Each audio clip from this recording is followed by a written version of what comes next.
Précédemment, dans J'aime pas ma voix. Et c'est ainsi que je suis retombée sur cette photo de moi, sur cette plage en Bretagne, tirant la langue entre mon appareil dentaire et surtout beaucoup de kilos en moins. Cette preuve que pendant presque 18 ans, j'ai eu ce corps-là, un corps mince. Alors bien sûr, on pourrait me dire que c'est facile de s'en foutre quand on est un homme, vu que la société ou la mode ne nous pousse pas à faire attention au moindre gramme de trop. Pour être totalement honnête, je me préfère largement aujourd'hui qu'il y a 20 ans. Je n'irai pas jusqu'à dire que je ne changerai rien, mais aujourd'hui comme hier en fait, ça va.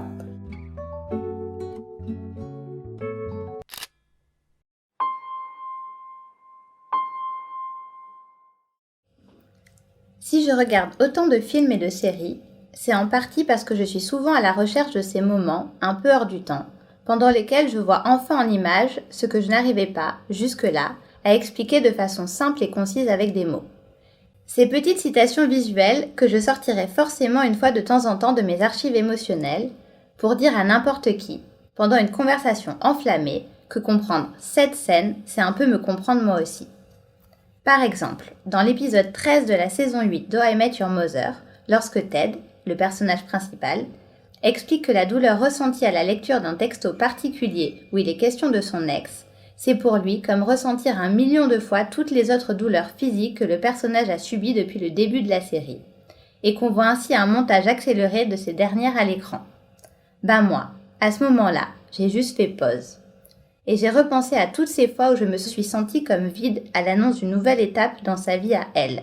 l'ex avec un grand E, quand moi, j'avais bien sûr à chaque fois cette impression désagréable de faire une fois de plus du surplace. Idem,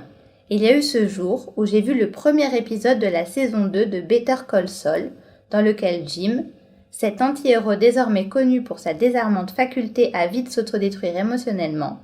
se retrouve seul dans un nouveau bureau, face à un interrupteur où il est explicitement inscrit qu'il ne faut pas y toucher, et que bien sûr, il s'empresse de l'actionner pour découvrir, un peu décontenancé, qu'il ne se passe finalement rien. Moi encore, j'ai hurlé au génie des scénaristes d'avoir si bien raconté ces moments où l'interdit sonne finalement comme un réflexe qu'on ne veut surtout pas réfréner, et de me souvenir ainsi de toutes ces fois où j'ai volontairement pris des mauvaises décisions juste pour me voir me débrouiller avec ça.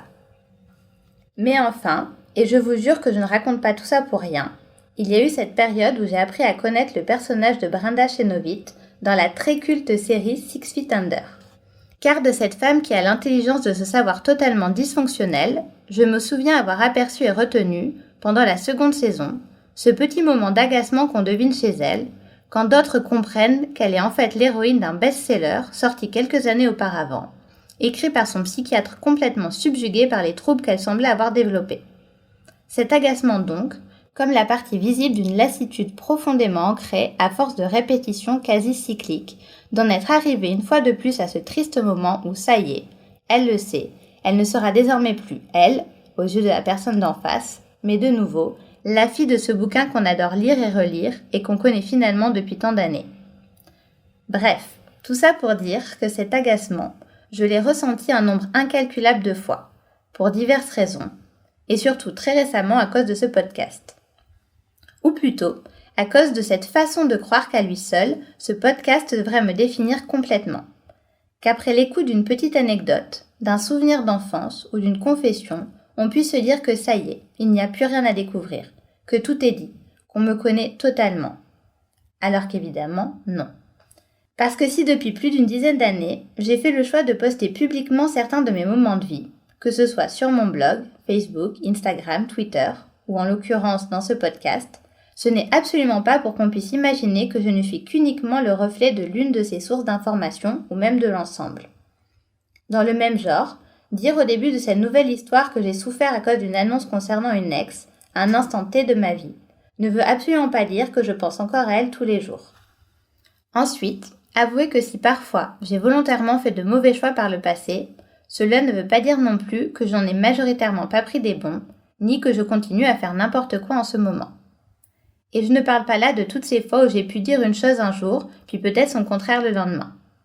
En fait, c'est justement parce que je ne parle pas de tout, volontairement ou non, que je ne veux pas être réduit à ce que je montre de moi.